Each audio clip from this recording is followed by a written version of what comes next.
আমাদের গ্রামের প্রাথমিক বিদ্যালয়ের প্রধান শিক্ষক মহাশয় আজ অবসর গ্রহণ করলো, তো এর জন্যই বিভিন্ন রকমের প্রস্তুতি চলছে গাইস। তোমরা সেটা দেখতেই পারছো। সেদিন কিরকম অনুষ্ঠান হয়েছে স্কুলে সেটাই তোমাদের সাথে একটু শর্টে শেয়ার করব, যদিও খুবই অনুষ্ঠানটা সংক্ষিপ্ত ছিল। প্রথমেই মাস্টার মশাইকে উত্তরীয় পরিধানের মাধ্যমে বিদায় সম্বর্ধনার শুভ সূচনা হলো। এরপর মাস্টার মশাইকে ফুলের মালা পরিয়ে সম্বর্ধনা জানানো হলো।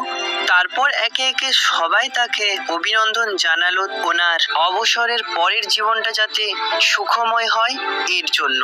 এখন যাকে দেখতে পাচ্ছেন আপনারা, ইনি হলেন আমার স্কুলের একজন প্রিয় শিক্ষক। আমাদের এই প্রাথমিক বিদ্যালয়ের আরো একজন মাস্টার মশাই ছিলেন। বেশ কয়েক বছর হলো তিনি বদলি হয়ে অন্য স্কুলে শিক্ষকতা করেন। এখন যাকে দেখছেন ইনিও একজন শিক্ষক আমাদের গ্রামেরই, তবে পড়ান অন্য স্কুলে।